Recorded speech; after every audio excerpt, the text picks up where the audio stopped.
Guardian Group. Live safe. Live easy. I-95.5 FM presents Inside Insurance. Listen now as John Gill teams up with Guardian Group insurance experts to tell you all you need to know about insurance. Here now is Inside Insurance.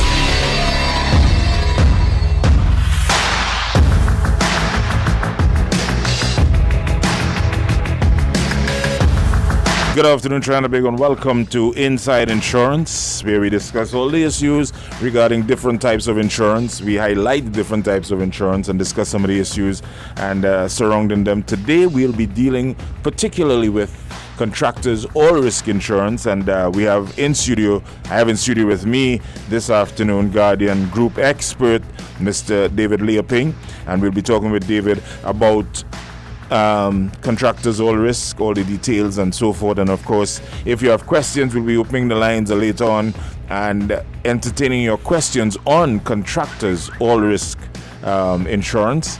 But for now, let's get right into it. Good afternoon to you, David, and welcome. You've been here before, so you know the drill.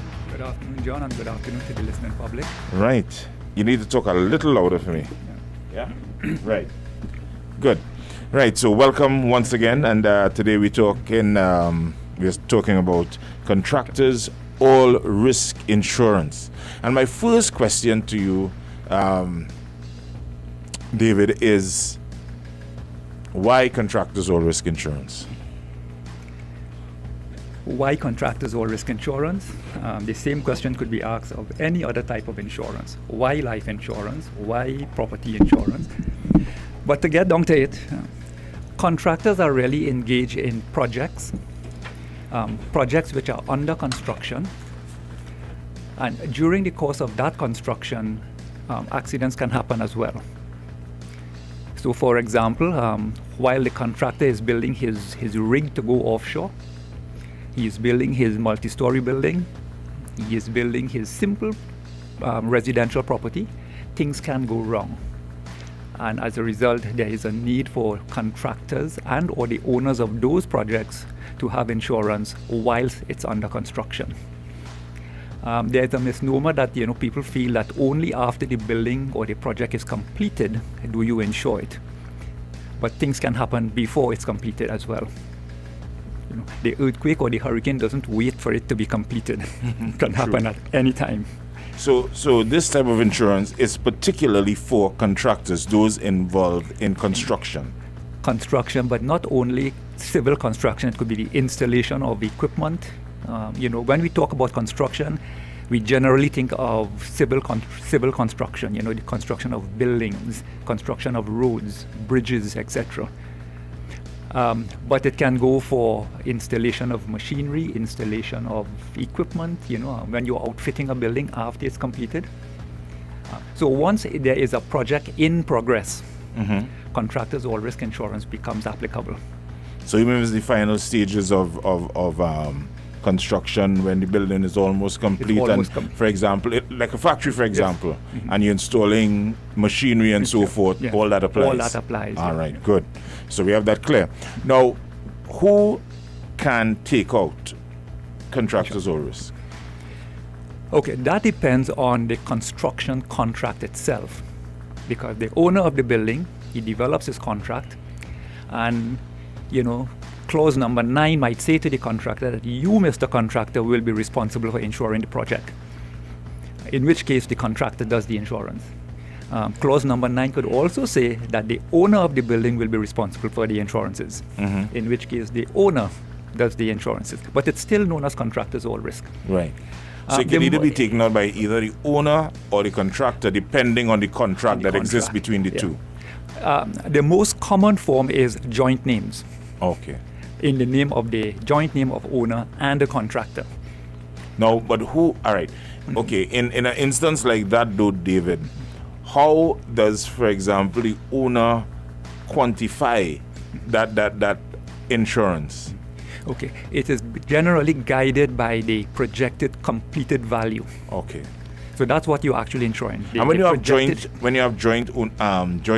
insurers, like in the case we have both of them insuring the property, insured, right? Yeah. Mm-hmm. Is it that they split it, or can they both take it out for the full value? No, if it's joint, it's one value.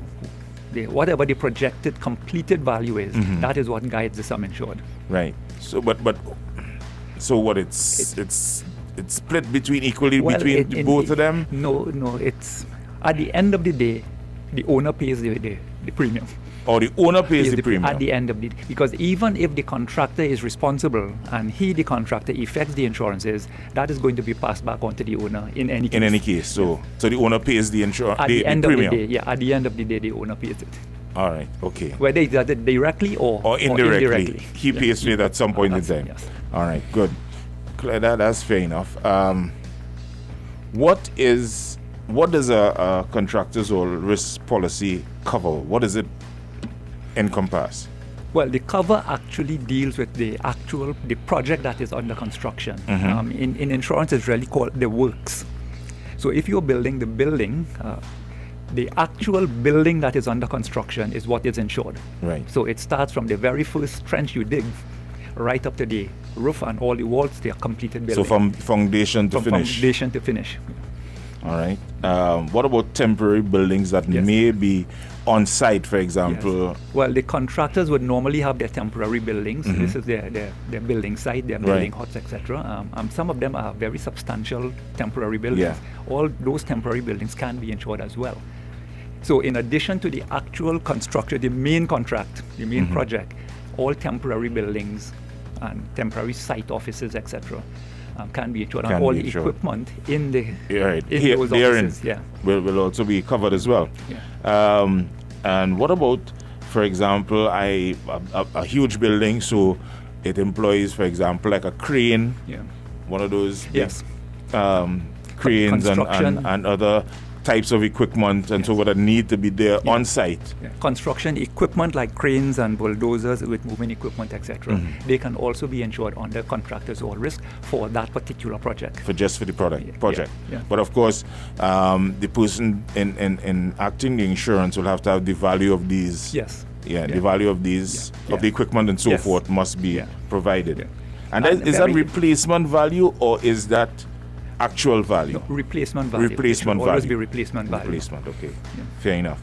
And what about third-party liability? For example, there is a building being constructed, and I saw it somewhere the other day on the internet. Glass is being installed, and one of the panes fall, and let's say injure somebody on the sidewalk, for example. Yeah. That's liability.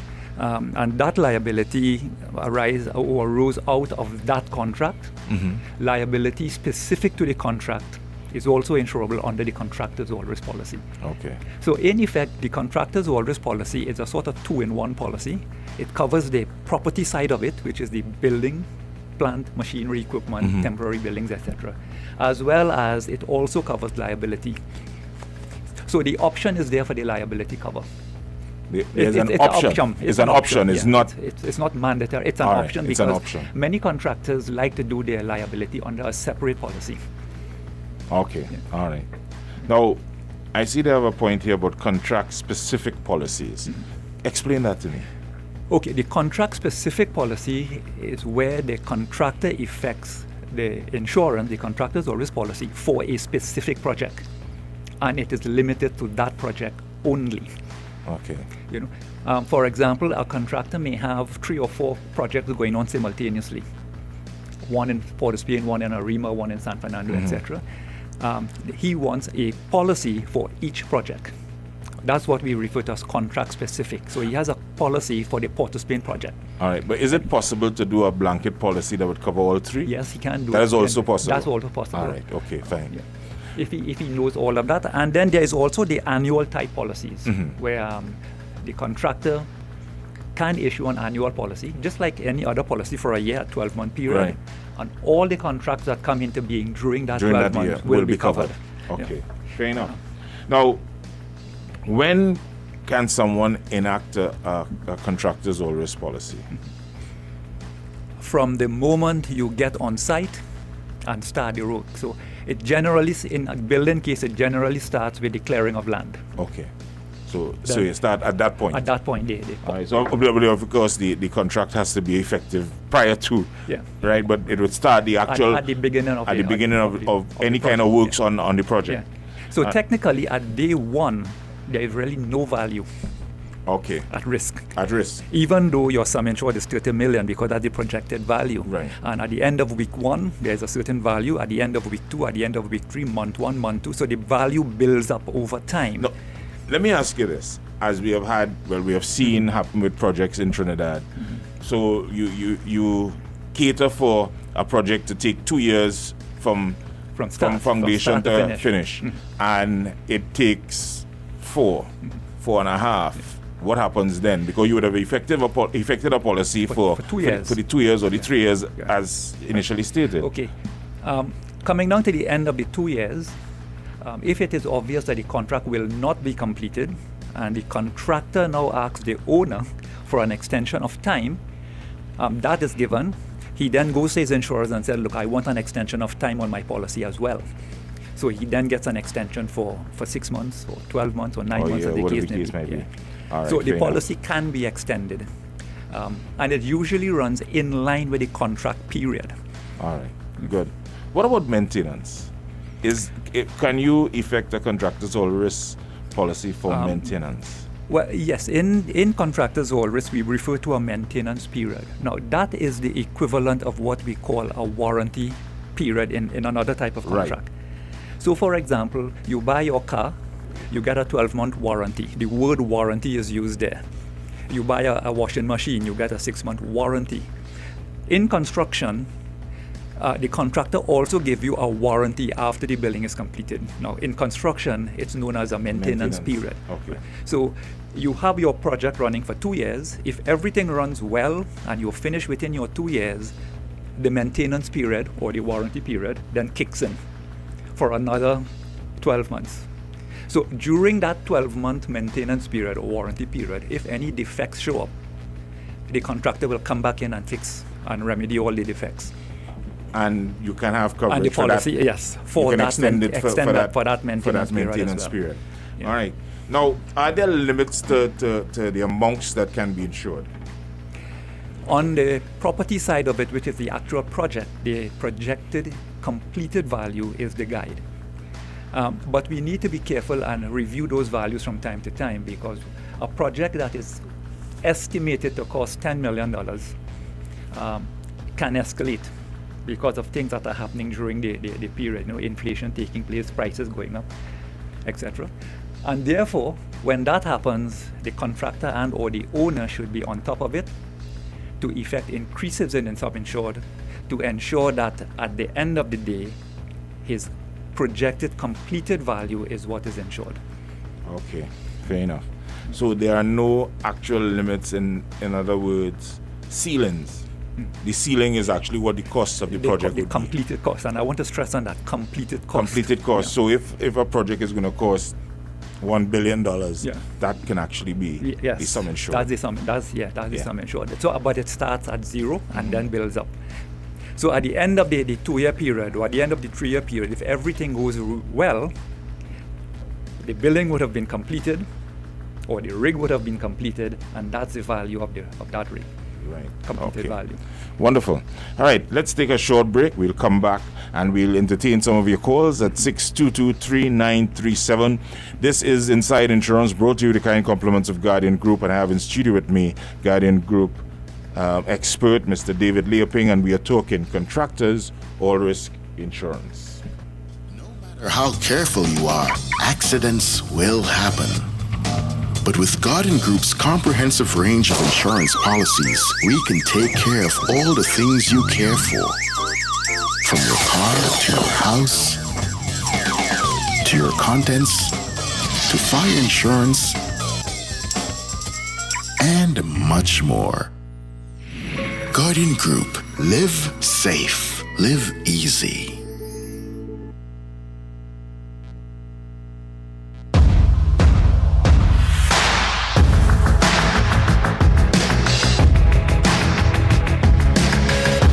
"15 minutes before the hour of 4 p.m. in Trinidad and Tobago." Remember, coming up at 4, we have our major News Center 5 at 4.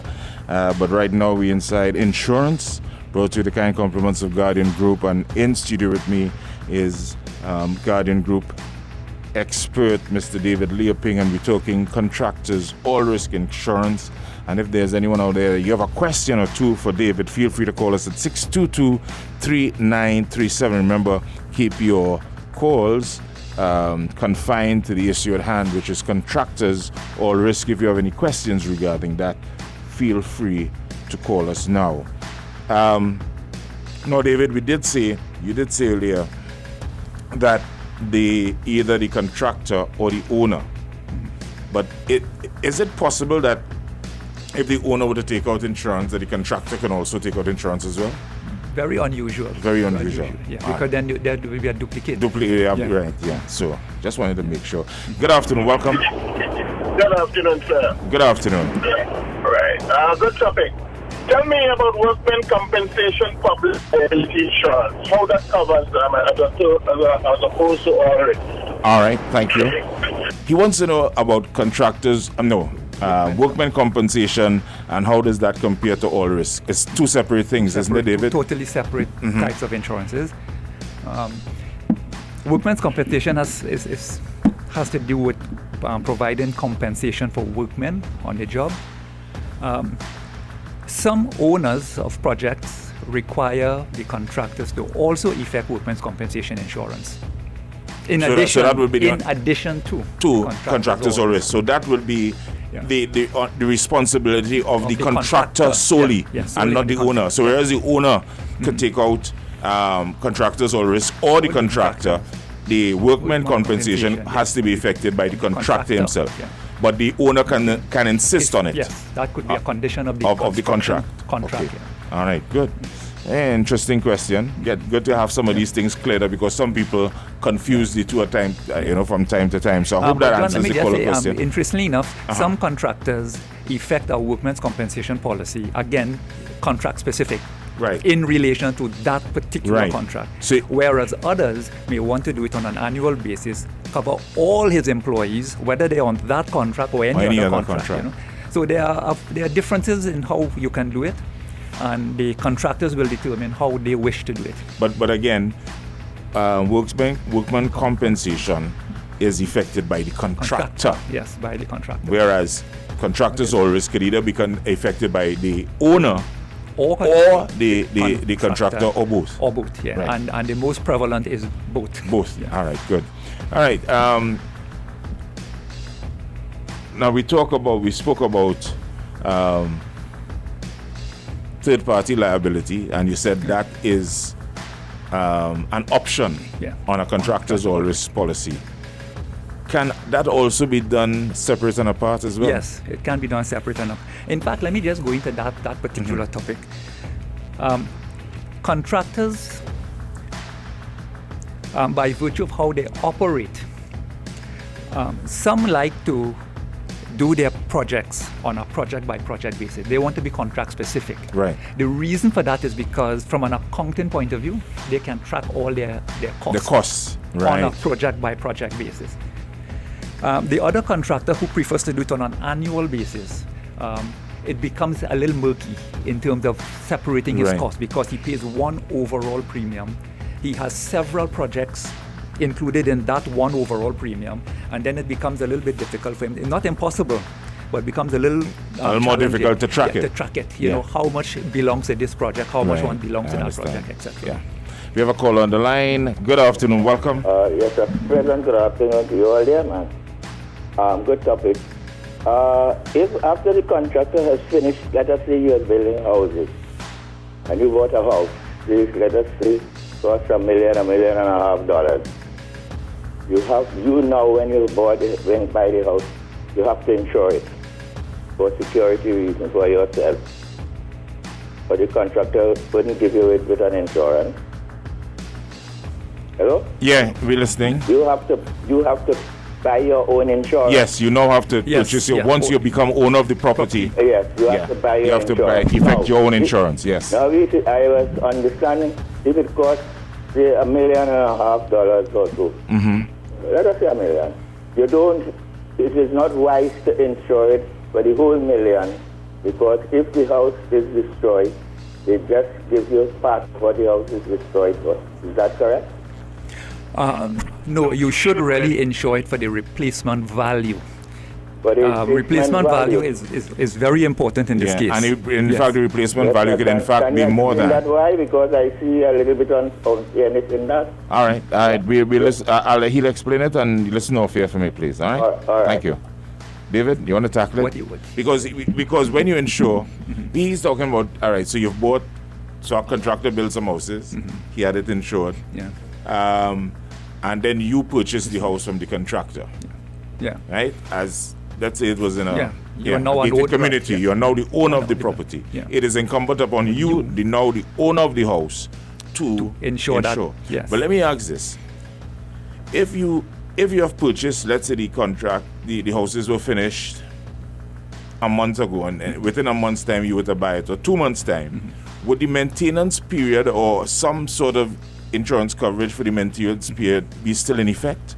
Should you find that out?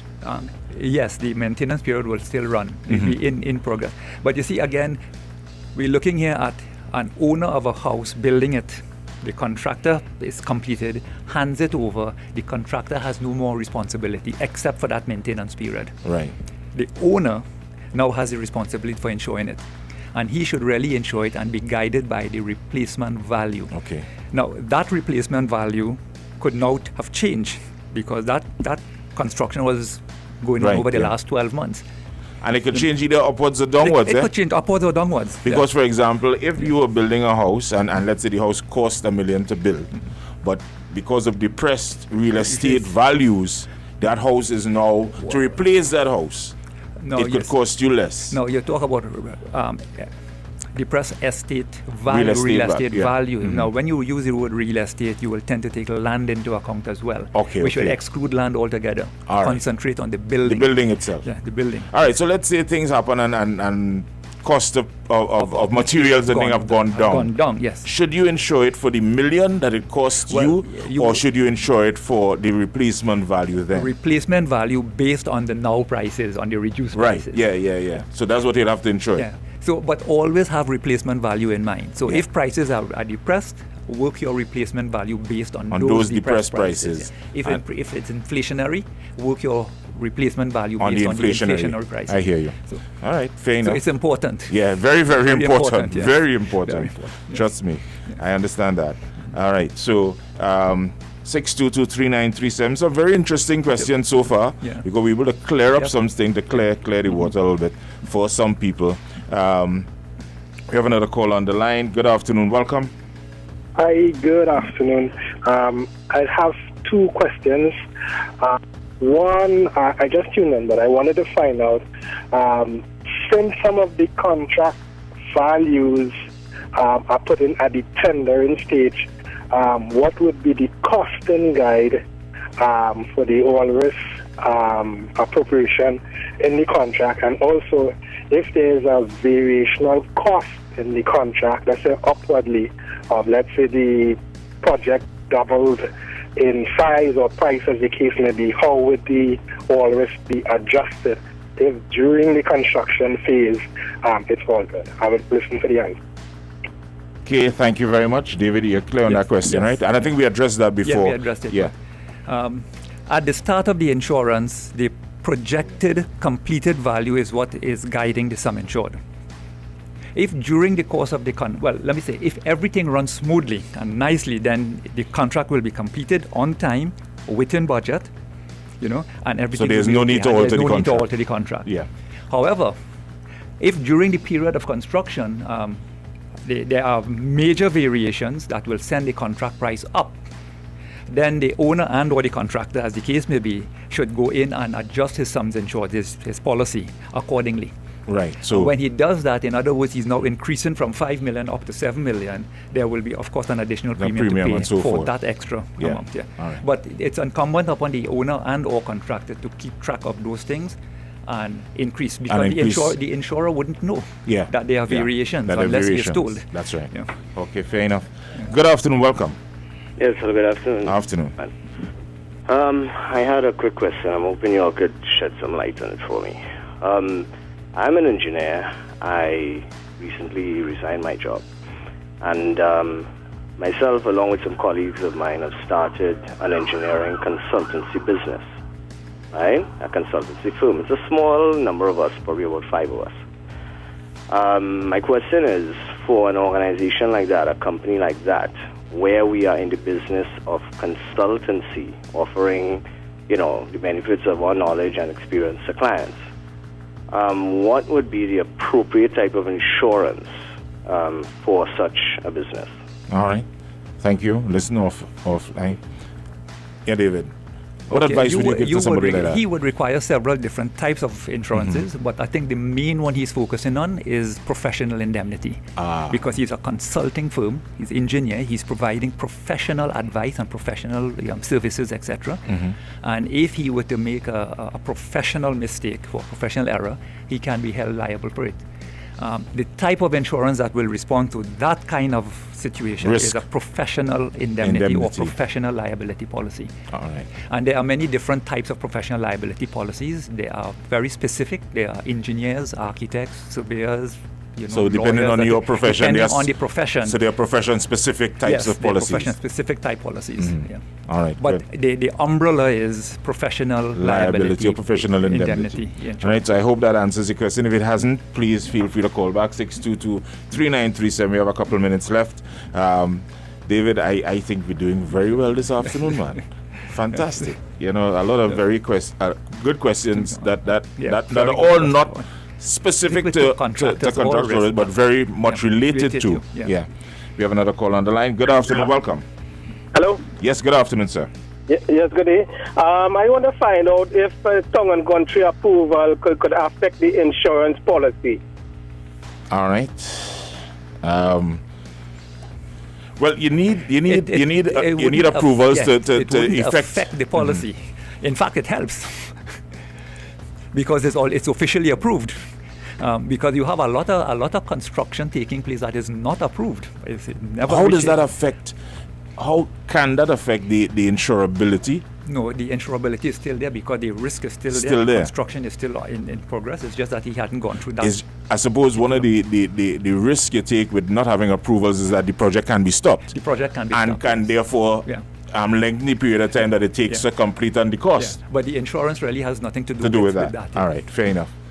Good afternoon, welcome. Yeah, I'm calling back. I'm not sure that you understood the first question I asked. It has to do with the initial tender costing for the contractors for all this. I'd like to know from the insurance guy, what would be the guide for contractors for the sums of money that you would need to allocate within the tender document, which is the pre-contract period. When you're doing, let's say, a project that is $5 million, how much would you estimate for contractors for this? Is there a percentage value or value that we can work with prior to actually becoming involved in? I hear you. All right, thanks. But I think we got it clear this time. Yeah, David? I think he's looking for some sort of premium indication. That is extremely difficult to give in a program like this because contracts vary in type, in scope, in nature. But it is generally a percentage of the completed value. So whatever your completed value is, it's an X percent of that. If I'm to give you a ballpark figure for, say, normal building construction, it could be in the region of between 3 and 4%. 0.3 to 0.4% of the completed value. Okay. But you see, that should not be taken in a literal term because it depends on so much factors. I mean, a one-story building as opposed to a 30-story building will be vastly different. Right, I hear you. If you are building a rig to go offshore, that will be vastly different. You could be doing an underwater contract. There are too many variables. Yeah, too many variables. Okay. You could be building a bridge 100 feet long or 600 feet long. A lot of variables in there. But generally, the answer is it's usually a percentage of the completed value. Yeah. David, again, thank you very much for your expertise, for your knowledge, and for answering all the questions competently. I think we did that. We had a fantastic afternoon this afternoon. Once again, you've been listening to Inside Insurance, brought to you by the Guardian Group, and we had with us this afternoon Guardian Group expert, Mr. David Leoping. So, David, once again, thank you very much, and till we meet again. Thank you very much, John. Yeah.